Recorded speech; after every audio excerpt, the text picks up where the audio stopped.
কেন্দ্রের বিজেপি সরকারের বিরুদ্ধে বঞ্চনার অভিযোগে ২রা ফেব্রুয়ারি ধর্নায় বসছেন মমতা বন্দ্যোপাধ্যায়।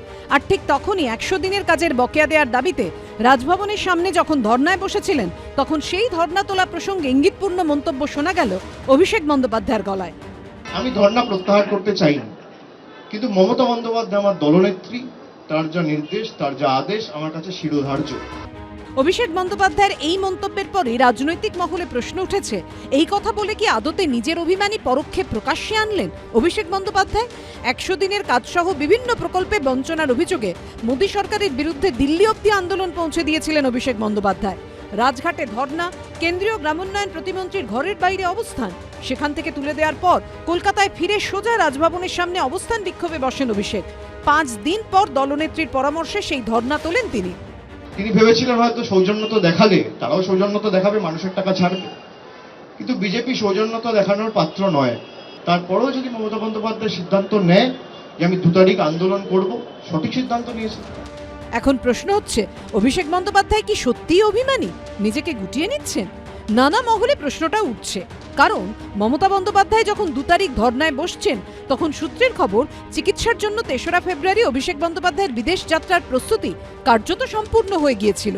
এই প্রেক্ষাপটে প্রশ্ন উঠছে, শেষ অবধি কি তৃণমূল নেত্রীর কর্মসূচিতে উপস্থিত থাকবেন? তার ঘনিষ্ঠ মহল সূত্রে এই দাবিও করা হচ্ছে, গ্রেফতার হওয়ার পর ১০৭ দিন কেটে গেলেও এখনো কেন জ্যোতিপ্রিয় মল্লিককে মন্ত্রিত্ব থেকে সরানো হলো না, তা নিয়েও সন্তুষ্ট নন শাসক দলের সর্বভারতীয় সাধারণ সম্পাদক।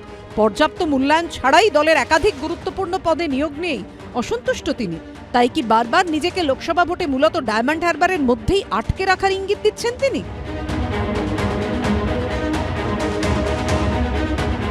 হ্যাঁ, ২০২৪ সালে আমার প্রার্থী দায়িত্ব তো রয়েছে। আমি তো নিজে প্রার্থী হলে আমাকে আমার লোকসভায় সময় দিতে হবে।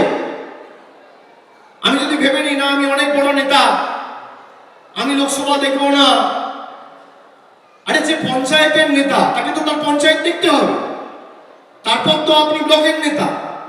তা আপনার যখন ভোটের সময় আপনি মানুষের কাছে পৌঁছানো আপনার দায়িত্ব নয়? আর আমি আবার বলছি, আমাকে দল যা কোনো দায়িত্ব দেবে নিশ্চিতভাবে আমাকে সময় যেহেতু ডায়মন্ড হারবারে দিতে হবে, সেই কারণে আমার প্রায়োরিটি হয়তো ডায়মন্ড হারবার থাকবে।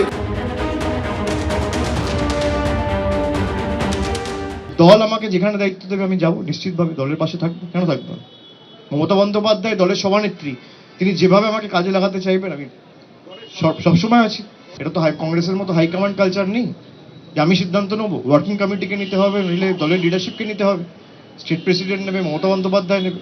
আমাকে যেখানে যে কর্মসূচি ডেকেছে আমি গেছি। সব মিলিয়ে জল্পনা তুঙ্গে এবিপি আনন্দ।